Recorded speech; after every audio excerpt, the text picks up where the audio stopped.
jóvenes. Espero que tengan una excelente mañana, que ya hayan desayunado. Si no han desayunado, váyanse ahí por su taquito en lo que estamos empezando en clase. Ahí, pues total, su cámara nunca la prenden, entonces desayunen a gusto. Yo total aquí tengo mi café. Entonces vamos a comenzarle. ¿Ok?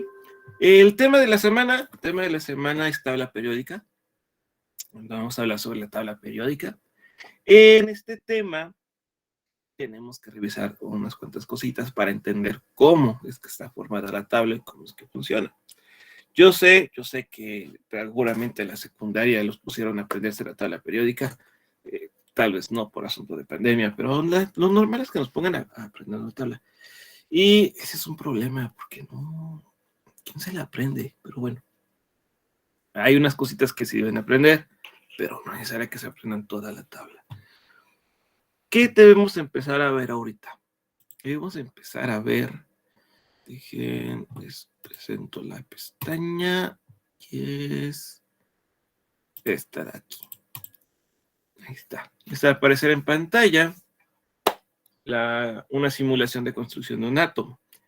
Ya vimos, ya revisamos la historia del modelo atómico.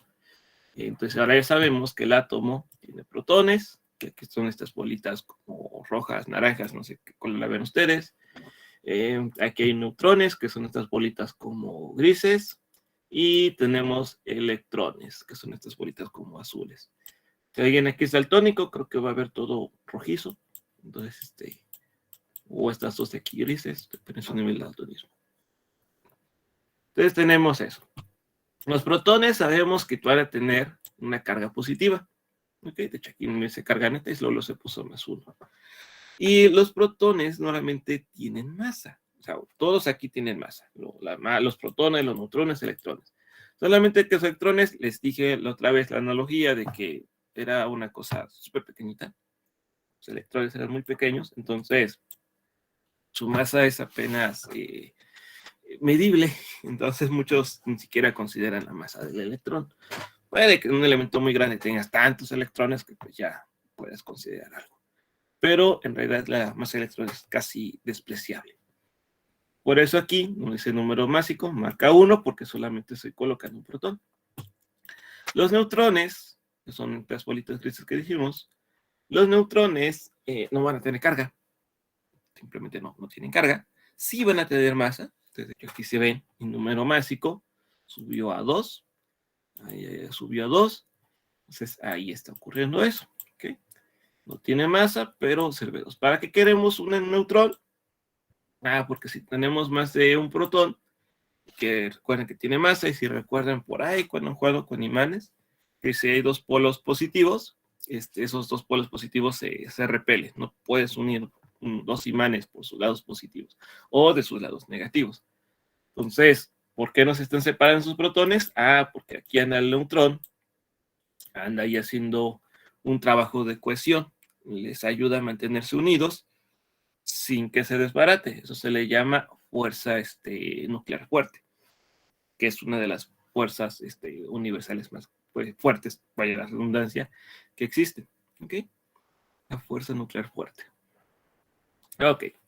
Entonces, eso es lo que hace el neutrón. Aunque no tiene carga, ayuda a la cohesión entre estas partículas subatómicas, los protones, para que no se separen y no se desbarate ahí el núcleo. ¿Ok? ¿Qué otra cosa importante? Si se fijaron, cada que yo ponía un protón, además de aquí ponerme el número másico, me indicaba un avance en la tabla periódica. Aquí me marca que estamos en el hidrógeno. ¿Por qué marca que es el hidrógeno? Porque en la tabla periódica la ordenaron de tal forma que el número atómico es proporcional a la cantidad de protones que tiene el elemento. Entonces, si solamente hay un protón, va a ser el elemento 1, que el elemento 1 es el hidrógeno. ¿Sí? Y que espero, la clase pasada les dije que si tuviera una tablita periódica a la mano, pero que la tengan a la mano.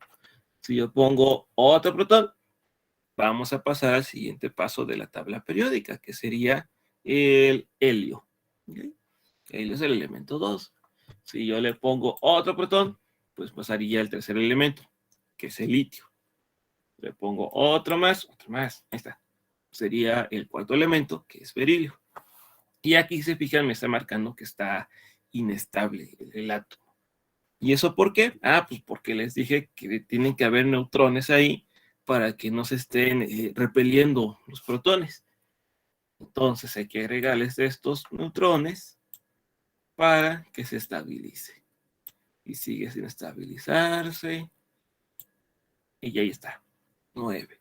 Incluso si van a su tabla periódica y revisan la masa atómica del berilio, van a ver que su masa atómica es de 9. 9.02 se les va a aparecer ahí. Consideren que también les digo que los electrones tienen masa, pero es una cosita muy chiquitita. Y hay que agregarlos también. Hay que procurar que tenga una carga completa, una carga neta de 0, el átomo. En este caso, pues tiene una carga de más 4. Entonces quiere decir que hay que agregarle 4 electrones para que quede esto balanceado. ¿Ok? Si se fijan también en nuestro primer orbital, ahí quedaron 2 electrones. Como agregué más electrones, se pasaron al segundo orbital. ¿Okay? Entonces ahí no hay problema. Si le agrego más electrones, pues va a tomar una carga negativa, pero se van a seguir colocando en el segundo orbital. No van a agarrar y meterse al primer orbital porque simplemente no caben. ¿Okay? No caben ahí. Y así es como se está formando un átomo. Incluso les había comentado que pues estos orbitales es donde te ayudan a que te formes enlaces en la configuración electrónica que vimos. Si nos vamos más, a ver, dejen llego al oxígeno. Creo que sí me deja llegar esto al oxígeno. Nitrógeno, oxígeno, nitrógeno.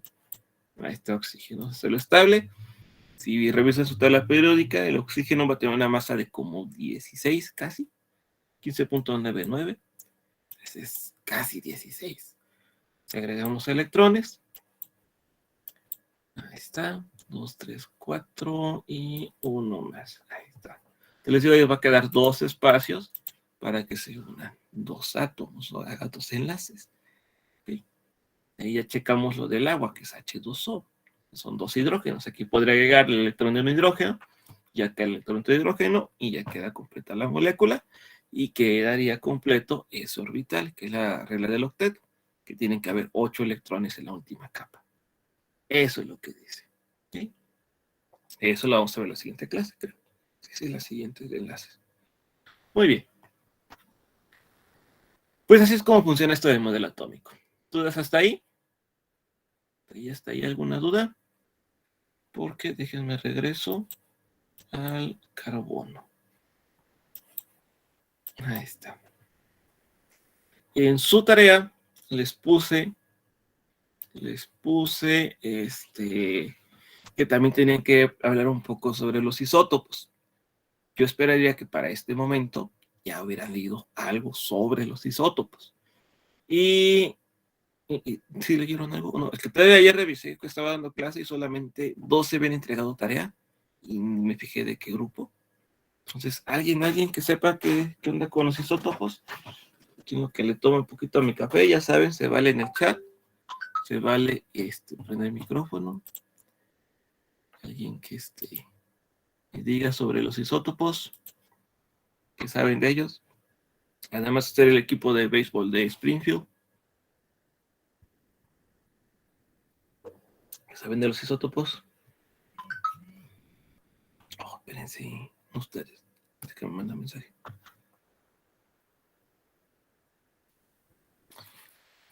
¿Alguien? Es una tarea que tienen que entregar. Oye, seguramente deben de haberlo leído. Espero que no hayan dejado por ahí su tarea, si estaba extensa. A ver, Lizeth, no sabes los isótopos. Los isótopos son átomos de un mismo elemento que tienen núcleos donde tienen una cantidad diferente de neutrones. Muy bien, sí. Vas bien, Lizeth. Efectivamente son como variantes de un átomo. Si se fijan, el carbono tiene por ahí una masa atómica de acuerdo a la tabla periódica de 12. ¿Okay? De 12. Entonces tendría que ser así. El carbono. Esto es un ejemplo. Y este carbono puede tener variantes. como que podríamos tener el carbono 13. ¿Por qué 13? Porque terminaría teniendo una masa atómica de 13, o incluso el carbono 14, que es sobre el video que les dejé ahí en la plataforma. Un pequeño video nos explica qué onda con el carbono 14, cosas del carbono 14. Ahí les explica que es muy utilizado y seguramente lo han visto en películas, series, o incluso en las noticias que dicen, ¿no? Que en un centro ceremonial maya encontraron piezas de alguna estructura y que tiene tantos años de antigüedad. Bueno, pero ¿cómo saben cuántos años de antigüedad tenían? Con las pruebas de carbono 14. En estos isótopos, estas variantes de los átomos son inestables. De hecho, ahí me marca que está inestable y si se fijan, el núcleo está como que vibrando. Para que se haga estable el átomo, empieza a perder neutrones. Los empieza a perder, como que los va soltando poco a poquito. Y eso de cómo los van soltando para hacerse estables se puede medir. ¿Ok? Se puede medir. En el caso del carbono 14 es muy fácil medirlo y por ello pueden determinar, de acuerdo a cuánto carbono 14 encuentran en una muestra, de qué año era. Se pueden aproximar bastante con eso. Porque dicen, pues si su muestra tiene tanto, seguramente vaya a pasar tantos años de que se construyeron esto. ¿Ok? Así es como funciona. Hay más, no es la única forma de fechar esto. Incluso creo que carbono 14 solamente se escribe como para 500 años, una cosa así. En el video que les puse ahí dice. Pero, por ejemplo, si quisieran ponerle fecha a un hueso de dinosaurio que encuentren, la prueba de carbono 14 no les va a funcionar. Que pues, un dinosaurio estamos hablando de millones de años, entonces no, ahí no van a encontrar eso. Hay otro tipo de pruebas y otro tipo de isótopos donde pueden checar esto.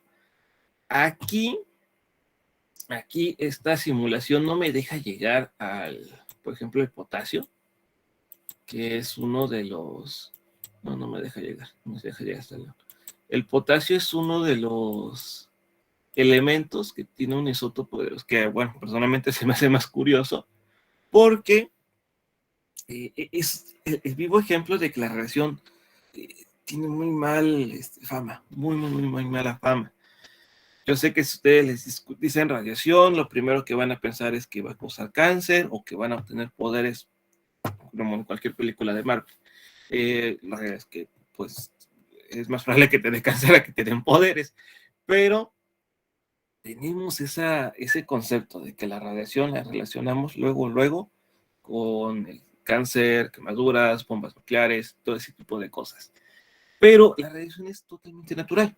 Es algo que está presente en la naturaleza y es algo que convivimos con ello y estamos sometidos a radiación en cada momento. Incluso nosotros mismos, nuestros cuerpos están emitiendo radiación. No es una radiación que podamos percibir. Incluso así es como funcionan las famosas pistolitas estas que te toman temperatura. La pistolita lo que hace es medir la radiación que tú estás emitiendo. La emitimos en infrarrojo y puedes sacar un proporcional de cuánta radiación estás emitiendo con la temperatura. No es tan difícil como sacar esa proporcionalidad. Entonces, así es como funciona, por cierto, así es como funciona. Cuando nos toque, por favor, de regresar a clases presenciales, si es que quien aquí eligió regresar a clase presencial, sí se le va a pedir que se le tome la temperatura correctamente. Nada de eso que en la mano, que en el cuello tal vez, pero pues no, que en el brazo, no, porque la temperatura no es la misma. Si alguien viera una imagen del infrarrojo, van a ver que efectivamente la temperatura de frente, de la cara, el cuello es diferente que de las extremidades. Entonces, luego por ahí salen temperaturas de 32, 31, y eso sería hipotermia. Entonces, y ni siquiera pueden caminar. Entonces, por favor, cuando toque eso, permiten que se tome la temperatura correctamente.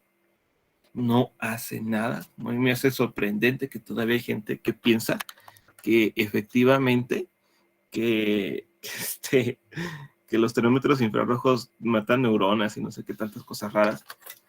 De verdad se me hace sorprendente que aún hay gente que piensa eso. Es totalmente falso. Incluso yo al señor que está en seguridad le digo, tómeme bien la temperatura, soy el profesor de ciencias, no, tómela bien, por favor.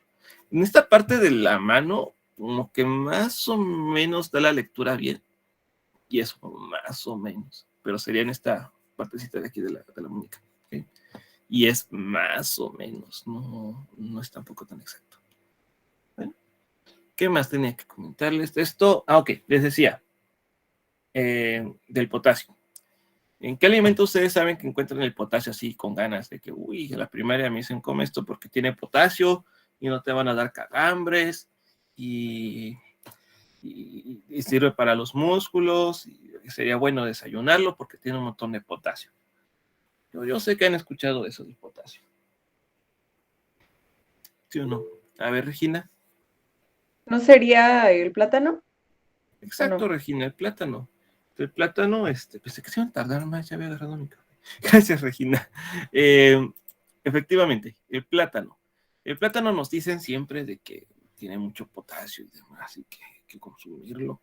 Bueno, el plátano tiene cierta cantidad de radiación que la está emitiendo una variante del potasio. Ahorita no me acuerdo cuál es, pero hay una variante del potasio, es decir, un isótopo radioactivo está emitiendo radiación para hacerse estable.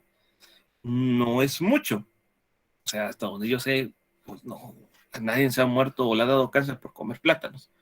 Bueno, se han ahogado, pero no por la radiación de los plátanos. A eso me refiero, no. Pero, que tienen cierta cantidad de radiación. No es una radiación peligrosa.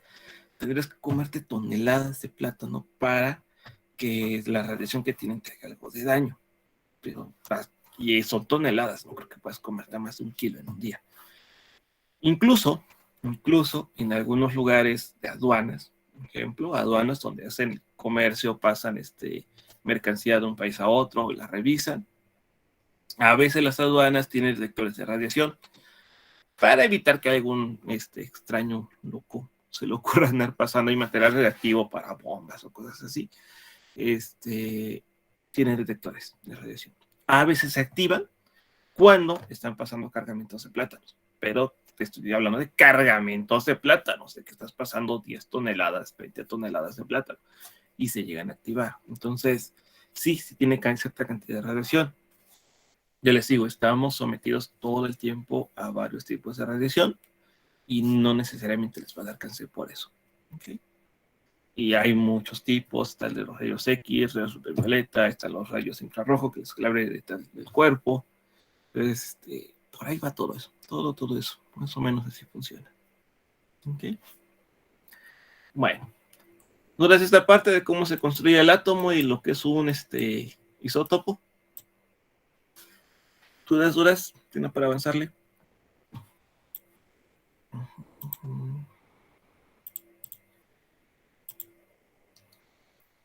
Entonces, díganme si no, ya avanzamos. Les voy a dejar esta simulación del PET ¿cómo se llama? En la plataforma. Creo que se puede como incrustar. Según yo se puede incrustar. Bueno, entonces vamos a seguirle. ¿Para qué queríamos ver esto de cómo se construye un átomo? Lo que les dije, van avanzando en la tabla periódica de acuerdo a cuántos protones tienen. Entonces, si ustedes revisan el átomo 5, es porque tiene 5 protones. Así de sencillo. Bueno, pues el tema que les digo vamos a ver hoy es sobre tabla periódica. Ahorita eso ya fue una parte de lo que vimos.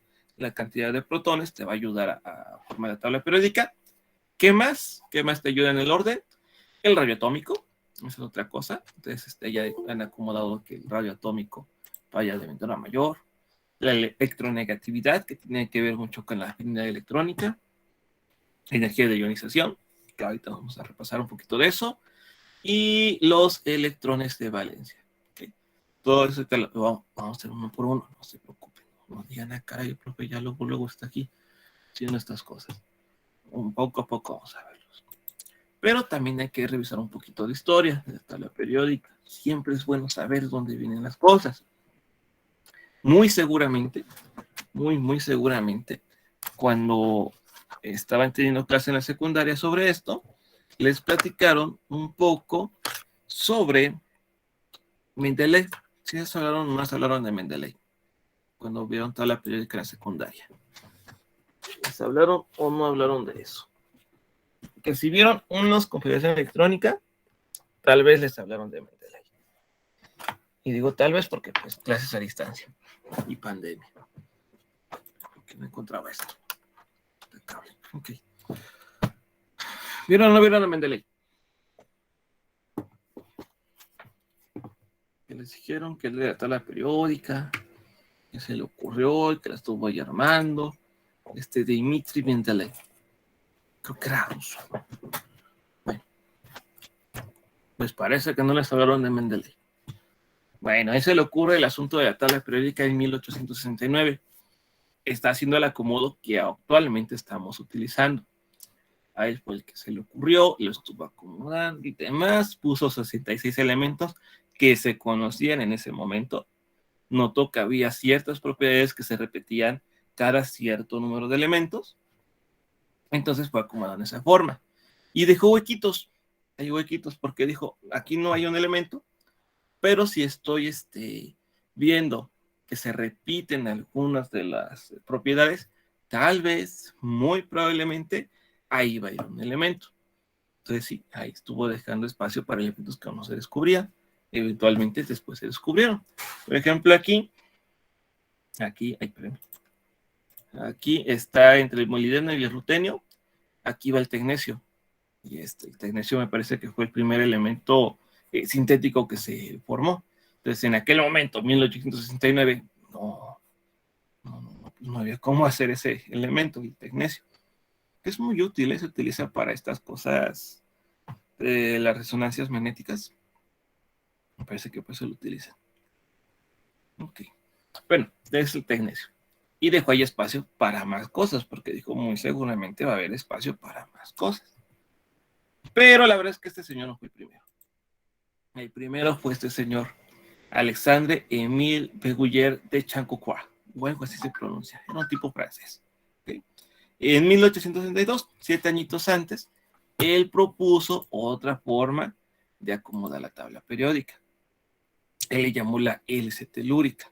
¿Okay? Hizo una especie de cilindro, que pueden ver aquí, y ahí fue ordenando la tabla periódica.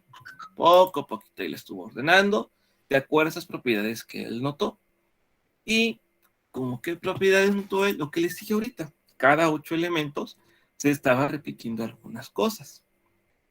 Incluso él hacía la analogía de que esos cada 8 elementos se parecían a las octavas en la música. ¿A qué me refiero? A esto.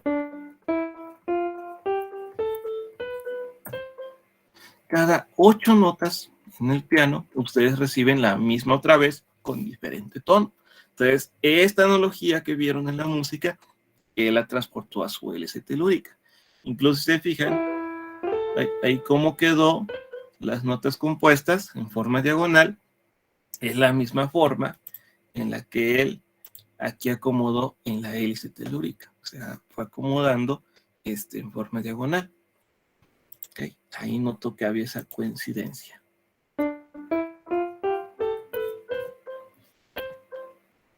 Esa coincidencia estaba ahí. Bueno, entonces es armónica la tabla periódica. Muy bien.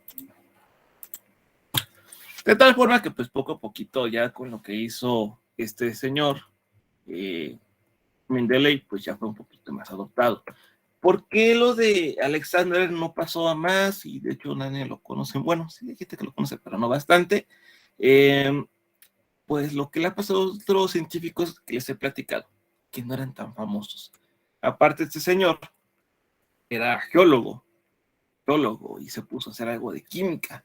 Entonces, para la época, fue así como de, pues este geólogo, ¿qué está haciendo cosas de química? ¿Por qué tendría que hacerle caso? Es como si un matemático le quisiera explicar literatura a alguien, pues así se pusieron en esa época. Ahí tal cualquiera puede estudiar estos temas. Y más antes también los filósofos griegos y demás estudiaban como 20 cosas. Pero pues para la época ahí dijeron, no, ¿qué le va a hacer caso a este señor?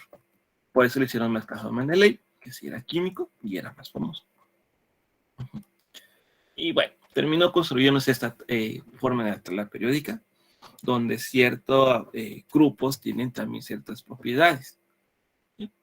Por ejemplo, acá tenemos a todos los gases nobles, que en la tabla de Mendeleev no está, que me llega hasta el flúor, el cloro y el bromo. Ahí llegó. Pero acá sí ya tenemos al helio, neón, argón, criptón. Aún no los descubrían. Para ese momento todavía no descubrían estos elementos. Incluso,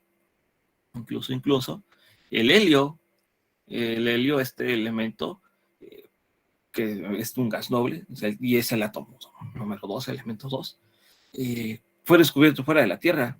Cuando están haciendo observaciones del Sol, se dieron cuenta, que ya vimos esto de la difracción de la luz, que pues había una difracción que correspondía a un elemento que no tenían catalogado. ¿Cuál era? Pues era el helio. Como lo descubrieron en el Sol, le pusieron su nombre en honor al dios griego del Sol, entonces que es Helios, pues Helios, de ahí viene su nombre, ¿ok? De ahí viene. Que todos los gases nobles los dicen así porque su última capa de electrones está totalmente llena. Entonces, como está totalmente llena, no hay forma de que puedas meter otro electrón. Y si no metes otro electrón, no hay forma de que generes enlaces. Entonces, es muy raro que reaccionen con algo más o que generes un enlace o una molécula.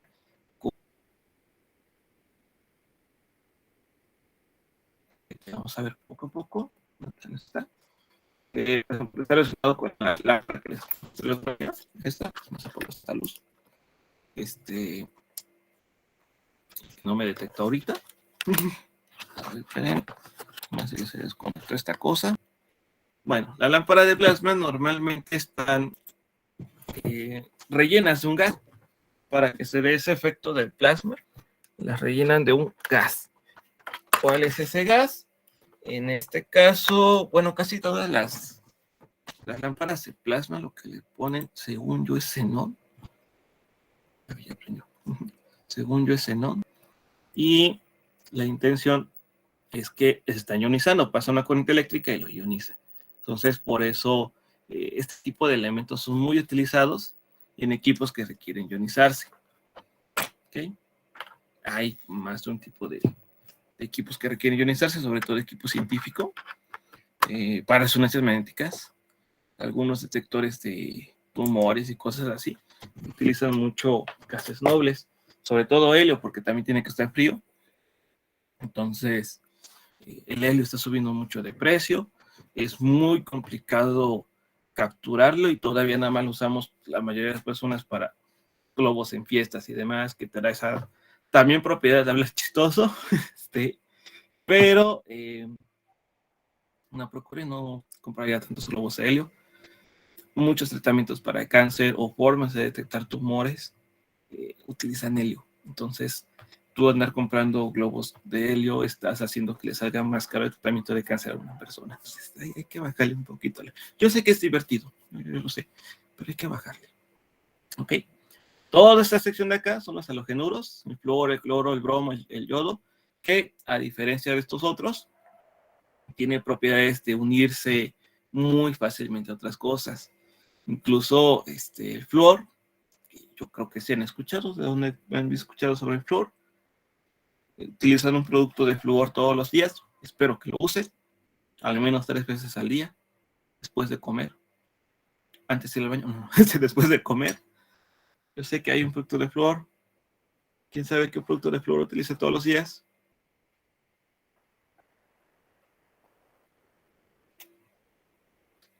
Sí saben. ¿La pasta de dientes? Además, exacto, Regina, la pasta dental tiene un montón de flúor, que no es tan bueno, ¿eh? Como tal, lo que hace el flúor es que sí se pega a la suciedad, pero al mismo tiempo está puliendo.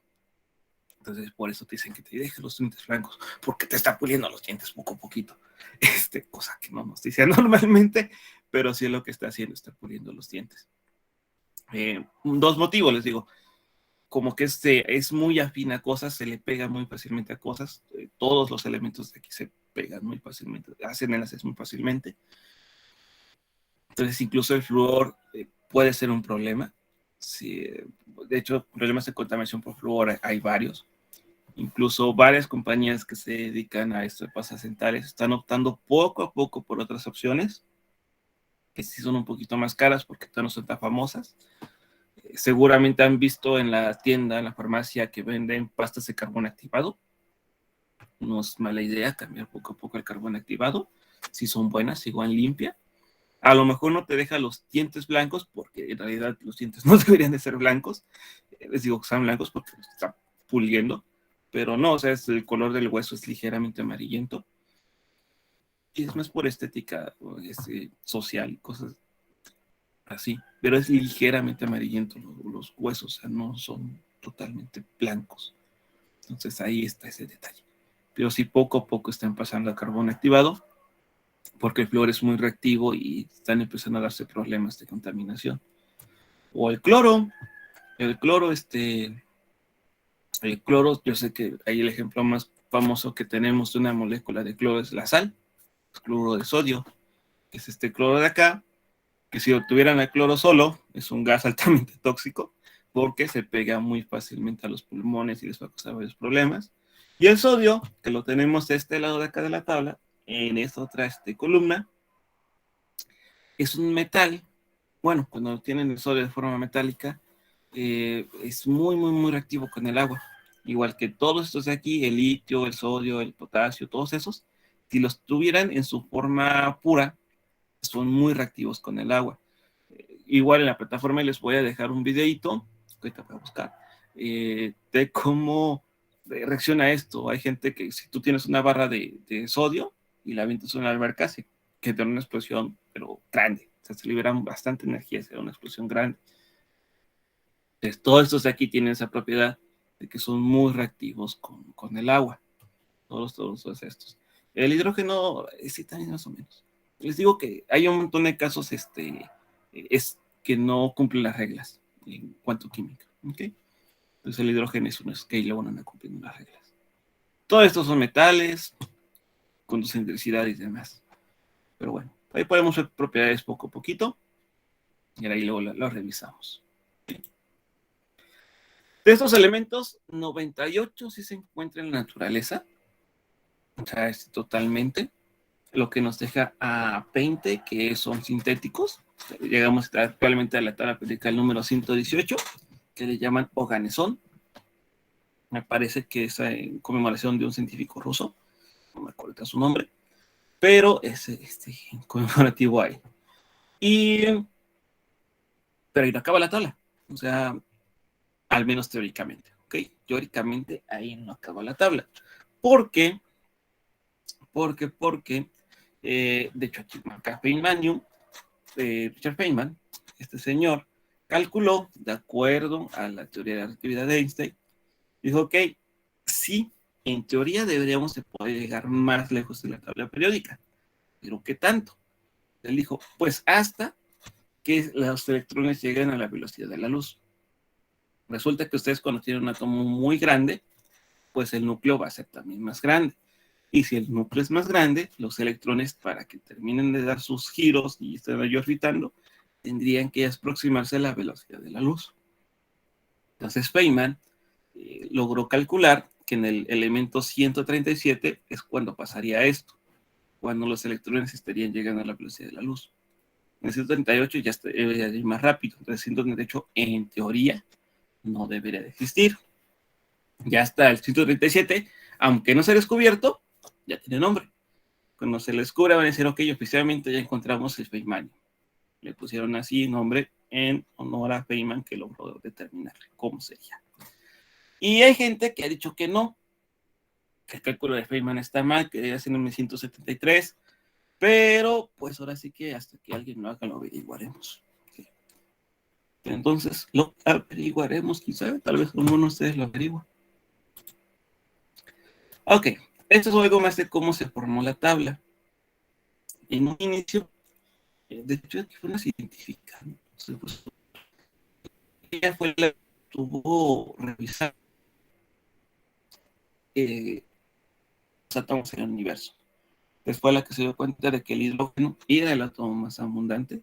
Entonces dijo, muy seguramente, entonces, si es el más abundante del universo, pues debe ser el primero, ¿no? En la tabla.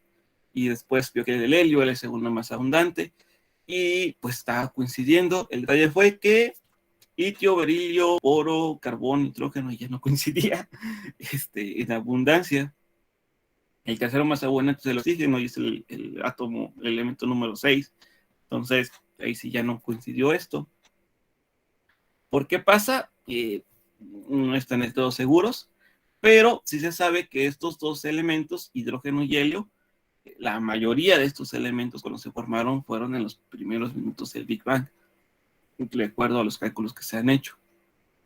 Entonces, piensa que está un poquito más relacionado con eso y que en algunos cuantos millones de años, pues esto cambie. Que el hidrógeno y el helio empiecen a disminuir y que elementos como el carbón, el oxígeno empiecen a aumentar más. En algún momento, tal vez el oxígeno va a ser el más abundante del universo. Y como les comenté, pues hay un montón de casos que no cumplen las reglas en la tabla periódica. Por eso hay gente que ha estado proponiendo formas diferentes de acomodar la tabla. Por ejemplo, aquí nada más están de puros elementos naturales, bueno, que se encuentran en la naturaleza. Aquí ya dejan espacio para los elementos que vayan a encontrar después del organezón.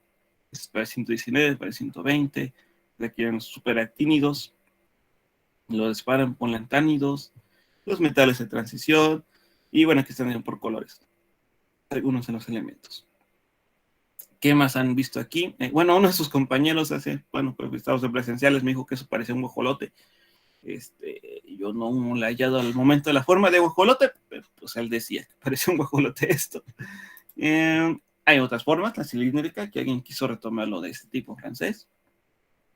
Quiso retomar la forma cilíndrica de la tabla. Y hace como 2 años, creo, fue el año internacional de tabla periódica. Pues estaba conmemorando 150 años de que Mendeleev hizo la propuesta de tabla periódica y muchas universidades estuvieron haciendo tablas monumentales en sus edificios, en ventanales, cosas así. Me parece que la UNAM en un edificio todas las ventanas pusieron los símbolos de tabla periódica. Aquí la UAC hizo como unos cubos grandotes que prendían a la tabla periódica, que voy a tratar de conseguir esa exposición para aquí, para el municipio. No en eso. Bueno. Y hay otras formas. Aquí alguien quiso mantener la forma pues cilíndrica, pero más bien como con pliegues. Está bien, ahí está separando los metales. Acá están los halogenuros, todo ese tipo de cosas. Aquí se les ocurrió ordenarla por lo que vimos en la clase pasada, por sus números cuánticos, por el tipo de orbital, más bien dicho. Entonces aquí están todos los que terminan en orbital S, todos los que terminan en orbital P, todos los que terminan en orbital D, todos los que terminan en orbital D. Entonces, es otra forma de acomodarlos. Esta le dicen que es la tabla arcoíris, porque pues, acomodan por colores el arcoíris, pero están igual haciendo cilindros. Esta le hicieron los matemáticos.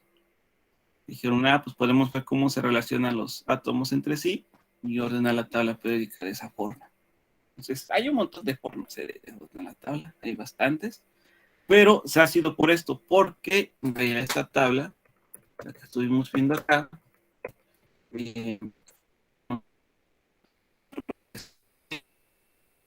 con ciertas reglas. Por ejemplo, los metales en estado temperatura normal, en ambiente normal, van a encontrarlo en un estado sólido. Y el mercurio no cumple esa regla, el mercurio lo encuentran en forma líquida. Entonces, un montón de casos así que no cumplen las reglas. ¿Okay? Y este perrito que vieron momentáneamente es por si ya me aburrieron y que me dé mi tiempo de tomar café. Un poquito, que si ya me cansé de hablar. ¿Dudas el momento?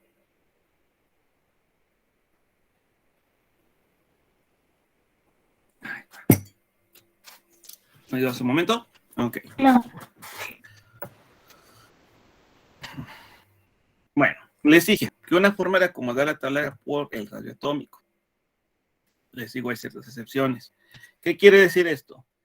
Que de izquierda a derecha, bueno, de derecha a izquierda, de derecha a izquierda, van aumentando su radioatómico, igual que de arriba hacia abajo.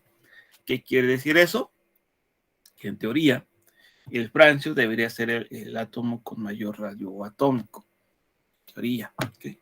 Debería ser de esa forma. Y que el helio debería de ser el átomo con menor radioatómico. Y les digo, hay excepciones, porque en realidad es el hidrógeno iría para acá, debe ser el más pequeñito. Pero fuera de eso, lo demás cumple. ¿Okay? O sea, el francio sí es más grande que el cesio, sí es más grande que el rubidio es más grande que el potasio, y así. ¿Okay? Ahí por supuesto que se cumple la regla. ¿Qué más? La electronegatividad, que les digo que tiene que ver con la afinidad. O sea, qué tan fácil es que se hagan enlaces entre los átomos. Y les dije, todo lo que es flúor, cloro, bromo, yodo, todos esos hacen enlaces muy fácilmente, sobre todo el flúor. Entonces, de abajo hacia arriba, de izquierda a derecha, es de qué tan sencillo hacen enlaces. ¿Cuál es la excepción aquí?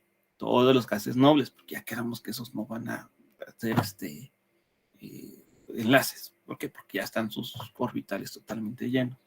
¿Okay? Todo lo demás, pues sí funciona. Energía de ionización, que tiene que ver con lo que les dije aquí de la lamparita. ¿Okay? Entonces, entre más arriba a la derecha estés, más energía de ionización van a poder generar. Por eso aquí les digo, el helio lo utilizan mucho para algunos equipos en los que se genera plasma. Igual el neón, todos esos los usan por eso, porque tienden a tener mayor energía de ionización. Electrones de valencia, esto, fíjense que sí lleva cierta tendencia,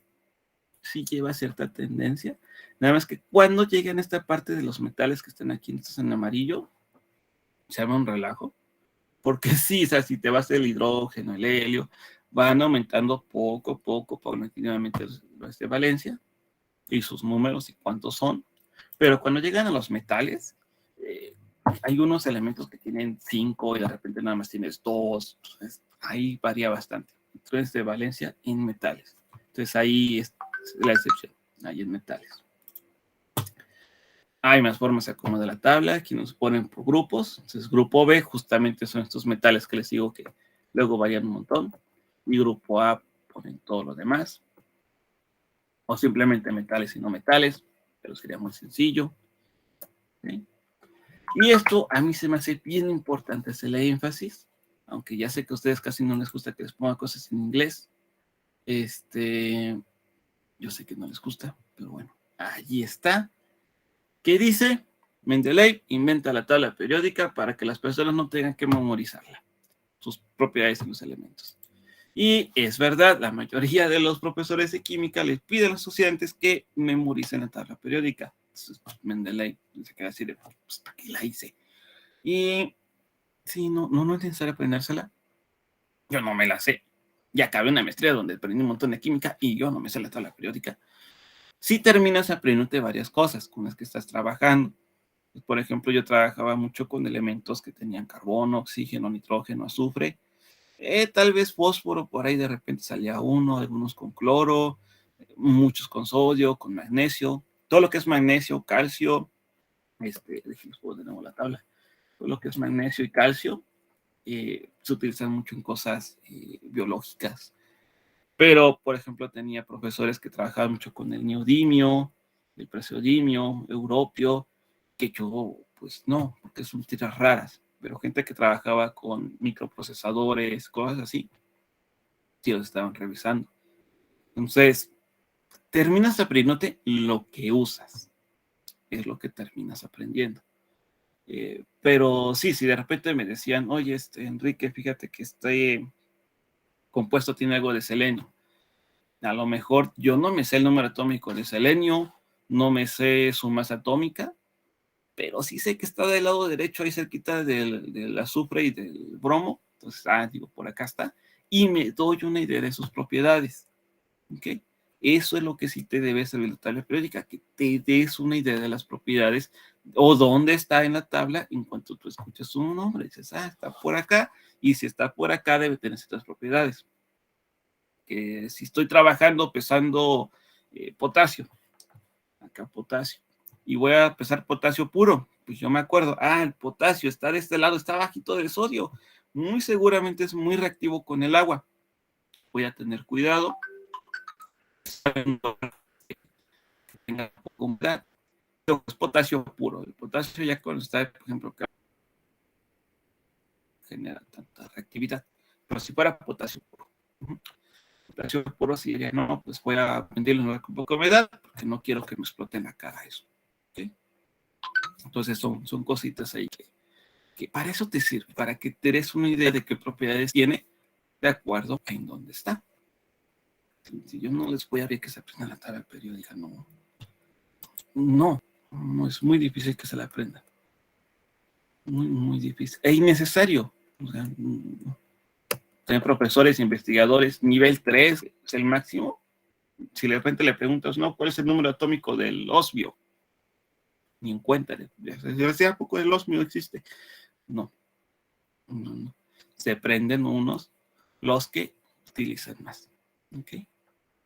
Es lo que puede llegar a suceder. Bien. ¿Dudas hasta aquí? Hoy les activo trabajo. Hoy les activo trabajo.